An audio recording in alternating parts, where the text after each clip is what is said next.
Hey, fellow babies, welcome back to Pachter Factor on SIFTD.net. To our Patreon patrons and YouTube subscribers, thank you very much.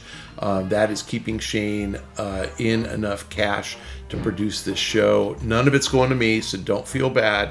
You are supporting the site so that Shane can produce all sorts of content, and we do appreciate it. If you have done those two things or not, still remember to link your Twitch Prime account to your Amazon Prime account. Amazon will pay us if you do that. Remember, you've got to re-up that every month or so. So if you're watching this and haven't done it in a while, please re-up that link, Twitch to Amazon Prime.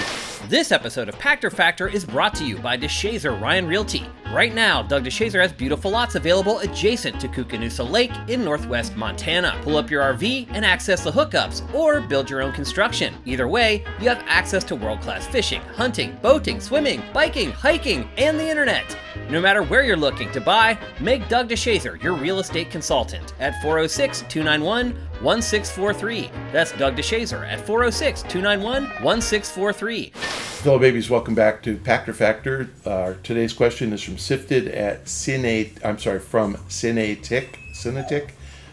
Baldur's Gate 3 has received commercial and critical success despite not having microtransactions, games as a service elements, or free-to-play elements. It was also available for PC only at first. Do you think it will move the needle and push publishers away from money-first game design? If not, what will it take? Wow. I've used the analogy movies and TV shows before. Essentially, Baldur's Gate's a single-player, story-driven game.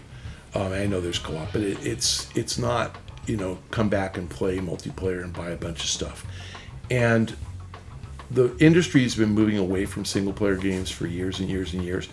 Doesn't mean we aren't going to keep having them. The new model is hybrid, that you get a single-player game like Grand Theft Auto, but then you get GTA Online that takes advantage.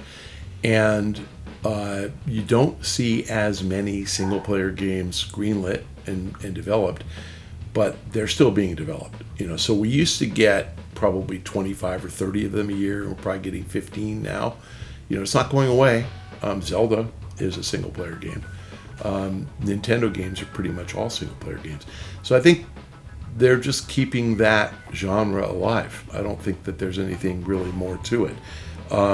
Does it make sense to greenlight a $250 million game development? Does it make sense to do that if you don't have recurring revenue? Probably not, because you're taking too much of a risk. But realistically, if the game's this good, people will do it. It's sort of like saying, can we make Avatar 3? They're going to. I didn't think Avatar 2 was very good, but they're going to make Avatar 3. And it's like, will there ever be another Avengers movie? Yeah, there will be. There might not be another Ant-Man movie, but there'll be another Avengers movie. I think that single player is like movies. They'll keep doing it as long as they can keep making money. But the better model is that recurring revenue model. And as I said in a previous episode, not every developer can do both. Some guys excel at this recurring revenue model. I remember talking to Fortnite, and they were like, yeah, we actually just kind of noodled around with Season Pass. Like, it was just kind of a afterthought, and we decided to do it. And then we thought, well, if we charge you $10, we better give you back more than $10 worth of stuff. And it was a phenomenal success. And next thing you know, everybody's doing it. What you're getting now is single-player games where they start with the Season Pass instantly, and players are pissed. They want the self-contained experience. I think for $70, you should have a good experience. You should have a many-hour, 30-hour experience, and better at 100 or 200. So nobody who played Zelda felt cheated. And nobody who played Grand Theft Auto said they were cheated. Even Elden Ring, if you could play it, you weren't cheated. You were just cheated because it was too hard to do. But that you blame yourself for that, right? And you can cheat. So there's always ways to get through these games if you cheat correctly. But yeah, I think that we are always seeing publishers try to make money. Money first, you're right. The balance is you got to keep the consumer happy or he's not going to come back. When Evolve came out, they had stuff in there that you had to buy like instantly. You paid $60 for the game, and then within the first couple levels, if you didn't buy stuff, you couldn't advance in the game. and the game bombed because of that. I mean, it was critically acclaimed. People liked it, but it was just it's a money grab. And I think that a lot of I think that we used to get DLC, and so a game would be done, and then they'd have 3 or 4 DLC packs, and people said, well, now they're making the game 6 hours instead of 10 hours, and they're charging me $10 extra for an hour more of gameplay in DLC, and everything became a balance, and you ended up not seeing DLC anymore, and seeing recurring revenue in the game that was more like loot box kind of rec packs and stuff in Halo.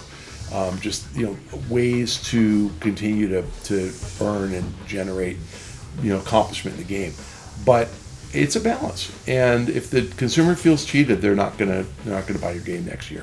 So it matters. I don't know. I don't know what the ultimate conclusion is.